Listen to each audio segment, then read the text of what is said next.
তবেই না তৃণমূল। যদি মেরে না খায় তৃণমূল দলটাতে উঠে যাবে। তৃণমূল দলের মেরে খাওয়ার যে রাজনীতিটা, সেটা বিকেন্দ্রীকরণ করা হয়ে গেছে। উপর থেকে নিচ পর্যন্ত সবাই যাতে মেরে খেতে পারে তার ব্যবস্থা হয়েছে। কিন্তু কথাটা হচ্ছে কি, রসদ কম, চাহিদা বেশি। এত চাহিদা তৃণমূলের নেতাদের তৈরি হয়েছে পয়সা কামানোর, যে তাকে সরবরাহ করার মতো রসদ নেই। 100 দিনের কাজ, রেশন দুর্নীতি, শিক্ষা দুর্নীতি, জমি লুট করা, প্রমোটারি করা, এই করতে করতে করতে করতে ট্যাপ কেলেঙ্কারি চলে এলো। এই করতে করতে করতে রসদ কমে যাচ্ছে, কিন্তু চাহিদা বেড়ে যাচ্ছে। তাহলে চাহিদা আর যোগানের মাঝখানে যে ফাঁক তৈরি হচ্ছে, সেই জায়গাটা ভরাট করতে আরো বেশি দুর্নীতির প্রয়োজন হয়ে পড়ছে। লোক শিল্পীরা, কোনো শিল্পী এখানটায় সুযোগ পাচ্ছে না, সবাই বঞ্চিত হচ্ছে। আমরা চাই পশ্চিমবঙ্গের সকল যোগ্য ব্যক্তিদের আবাস যোজনার সুযোগগুলো, সকল যোগ্য ব্যক্তিদের। তার জন্য একটা ক্রাইটেরিয়া তৈরি হোক। অনলাইনে সেই ক্রাইটেরিয়া তারা করতে পারছে না, দেখুন।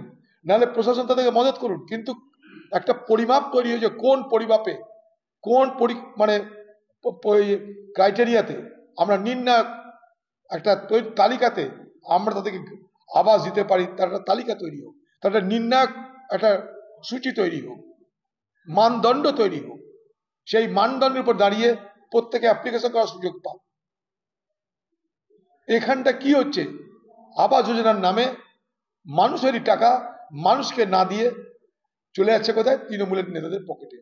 তৃণমূলের নেতারা এখন কি করছে গ্রামে জানেন? আবাস যোজনায় যে কাটমানি, তার রেট বাড়িয়ে দিয়েছে। আগে আবাস যোজনায় যে কাটমানি তৃণমূল নেতারা নিত মুর্শিদাবাদের বিভিন্ন এলাকায় ছিল 20,000, এখন কাটমানি রেট বেড়ে গেছে, বলছে 40,000। জিজ্ঞেস করে বলছে বাজারের দরদাম বেড়েছে তো কাটমানি দরও বাড়বে। আগে ছিল 20,000 কাটমানি, এখন সেটা বেড়ে 40,000। মানে যে টাকাটা দিচ্ছে সেই টাকাটা 40,000 টাকা চলে যাচ্ছে তৃণমূলের পকেটে। কারণ বাজারে মুদ্রাস্ফীতি লেগেছে, বাজারে দাম বেড়ে গেছে জিনিসপত্রের। তা তৃণমূল নেতাদেরও সংসার চালাতে, মাল কামাতে, সেখানেও কাটমানির পরিমাণ বেড়ে গেছে। দেখুন, ভারতবর্ষ, পৃথিবীতে বহু কেমিক্যাল আছে। এখন রাশিয়ান কেমিক্যাল, ভয়ঙ্কর কেমিক্যাল। আপনারা জানেন যে রাশিয়াতে পুতিন তার বিরোধী দলের যে নেতা ছিল তাকে কেমিক্যাল ব্যবহার করে মেরে দিয়েছিল সাইবেরিয়ার জেলে। নাভালনিকে সেই পয়জন ব্যবহার করে মেরে দিয়েছিল। রাশিয়ার তৈরি কেমিক্যালে লন্ডনে রাশিয়ার পুতিনের সঙ্গে বিরোধিতা করেছিল একজন ব্যক্তি, তাকে মেরে দেওয়া হয়েছিল। তো রাশিয়ায় এই ধরনের কেমিক্যাল থাকতে পারে। যে অভিযোগ করছে সে জানে কেন বলছে। আমার কাছে এ সম্পর্কে এর বেশি কোনো তথ্য নেই। আমরা ঘটনা জানি যে পুতিন তার বিরোধীদেরকে কেমিক্যাল ব্যবহার করে, নানা রকমের বিষাক্ত জিনিস ব্যবহার করে অনেক ঘটনা ঘটিয়েছে। এটা শোনা যায় পুতিনের বিরুদ্ধে। পুতিনের বিরুদ্ধে এই ধরনের অভিযোগ শোনা যায়। কখনো ইউরোপের, কখনো আমেরিকার যারা ইন্টেলিজেন্স, তারা এই ধরনের অভিযোগ করেছে। হ্যাঁ, অর্জুন সিংকে কেমিক্যাল খাইয়ে মারার মতন পালোয়ান তো না অর্জুন সিং। একবারে কেমিক্যাল খাইয়ে মারার মতন পালোয়ান অর্জুন সিং না। এখন হতে পারে তার কাছে বিশেষ কোনো খবর থাকতে পারে, আমার জানা নাই ভাই। এগুলো যে ড্যামেজ কন্ট্রোল এক্সারসাইজ বলে। আর দেখাচ্ছে যে আমি খোকাবাবু, আমি সুপিরিয়ার দিদির থেকে। দিদি যা পারে না আমি তা পারি।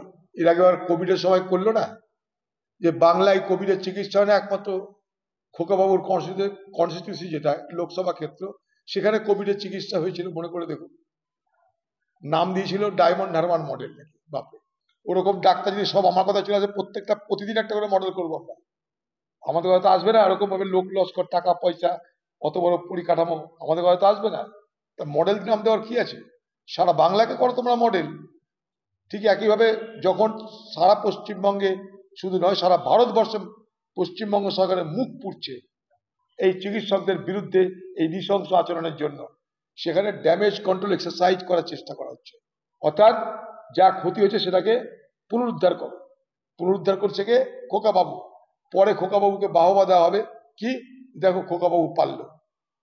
এখনই চেষ্টা হচ্ছে কৃতিত্ব কার পক্ষে কম কার পক্ষে বেশি তার প্রতিযোগিতা তৃণমূল দলের মধ্যে দিদি আগে না খোকাবাবু আগে তা নিয়ে তাদের মধ্যেই অন্তর্দ্বন্দ্ব প্রকট হচ্ছে।